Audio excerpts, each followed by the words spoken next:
So today we're gonna be talking about the latest update on the border situation in which there is more good news, let's say, rather than bad news. And I'm gonna be also talking about the state of emergency that's still ongoing in Japan and how it's also we will have a good impact once it's over, I'd say. But let's dive into it as and let's talk about it now. So the first thing is that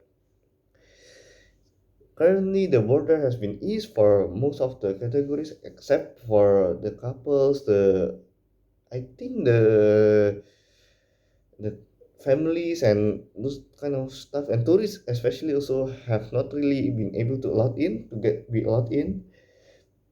Unlike the worker, the business and the and students, foreign students. Those three are allowed in, and every day they have been increasing their caps from 3,100 to 5,000 to now 7,000 caps. And this is such a good news that at least now we are moving, and it seems like there have been, it won't be shut down anytime soon, I'd say. And another good thing is that now the state of emergency that has been going on in Japan, I think since last month, I would say around last month. I might be wrong, but I'd say it's been going on till now. Will be end. They would end. The government will end it within, I'd say, 20 to 21 days, no matter what happened. In which case, it would just say if the COVID situation rises again towards very high again, rises so high, they wouldn't just continue the state of emergency, ban the close the border again. I would say there's still a chance, but I would say it's very slim. When I look at the situation currently they are in, is that they are trying to live with COVID. I'd say they are trying to live with the virus, and that's good news, especially for me as foreign students and for anyone, especially some tourists. I'd say and couples. For couples though, they will still be fighting for that, for opening border for them to couples who haven't been married or already married.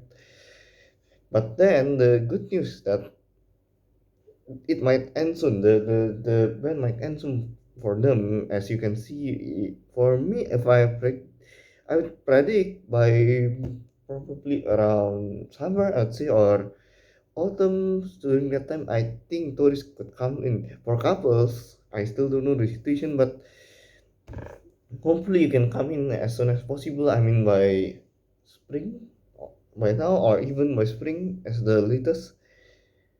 It looks. I don't know whether it will happen or not, but I do am hopeful for that. But it's a big step forward, and this I would say this step towards an unknown situation that we are in currently in. As you can see, more and more people have already stepped foot into Japan, and with with Japan not you know not stating that they won't be continuing the state of emergency, it means that they are taking a big step forward towards living living with virus, and and it's really a good news for us as foreigners. And as a tourist himself, I would say that probably once this already have, because the problem now is that due to this setback, there still be a lot of people or students or foreigners that are still stuck outside of Japan wanting to go in, especially for business, for worker, and for couples and for students and basic families too.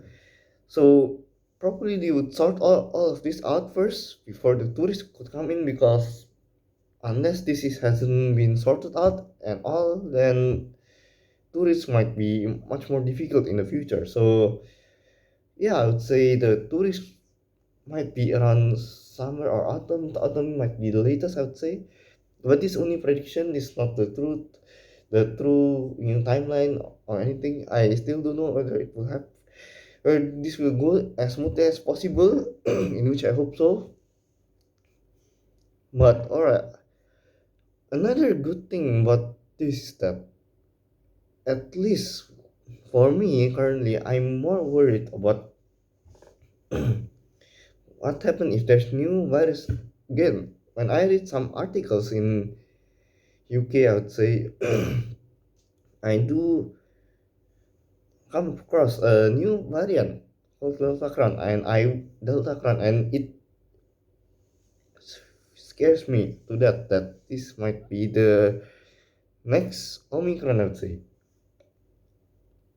by that I mean it's not like the next Omicron in which this is similar to Omicron. I think, but the next Omicron by that I mean is that this might cause Japan to close the border again, and that's the current situation that I'm afraid of. And number two is that the geopolitical situation between Russia and Ukraine. I won't comment a lot about that, but it sure does affect a lot of situation, especially when Russia are, I would say, sanctioning Japan and Japan back sanctioning Russia. This causes massive problem.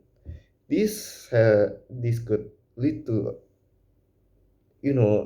obstruction in foreigners trying to enter Japan as they have to fly through Russia, and also mails and everything else, airmail that have to be sent from Japan to European or to I think US might be affected too. US, while in Asia, I would say still relatively chill. I think you can still send it to Asia and all of that, or Asian can go to Japan without any obstruction since they don't fly through Russia.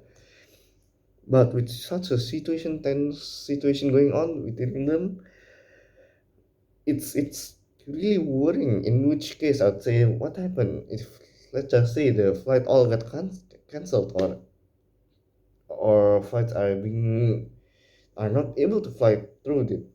So that's what I would be fearing. So for any European or US or anyone from the West, I'd say, who wants to go to Japan as a foreigners with purpose, I'd say, not tourists might be different, right? With purpose, I would suggest to get the visa as soon as possible and fly to Japan directly. Don't waste your time, as this situation even now.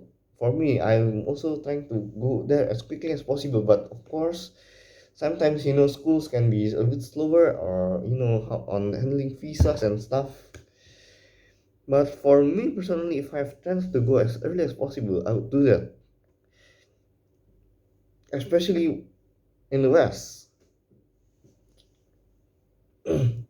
As you can see, situation can change as dramatic and as quick as possible, as you can see. So just take your chances. And for the males and all of that, I would say that it's very much now difficult to send. From what I know, is that sending it from Japan to the West is much more expensive and difficult to send, and the package might not even arrive to from Japan airmail or mail to the US or maybe to Australia even. But I think that's now for the update, guys. Well, I know that a lot of you people have gotten the visas, or a lot of them in our community have gotten the visas or their, yeah, RFS. I think ERFS. I think the name ERFS. And this is a good news, but at the same time, it's really worrying if your school or university are very slow on responding. It means one thing or another, that they are very slow, or another thing that might be the factor is that you might not get the slot. As you can see, you need the slot to for the visa. You cannot just directly go waltz into the embassy and apply. That's a problem. You need to have the appointment and then you need to apply. That's the difficult part.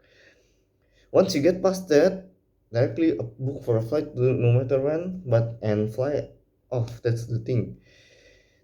But you know, that's the problem. As you can see now, that there's a lot of setback and a lot of people are waiting. It means that there will be more and more people who will try to fight for the earliest appointment, even though some of them already full. So yeah, I mean, survival to the fittest, I'd say. So whoever get first should fly, and hopefully they don't make any problem for what the future foreigners coming to Japan. And that's it for now, guys. I'd say hopefully you guys like this video, subscribe and enjoy, and I'll share more about this in the future videos. And once I'm allowed to go to Japan, and once I'm flying to Japan, I might make a video about quarantine situation and how the process would go to enter Japan, what you need to do. And that's it for now, guys. See you guys next time. Bye bye.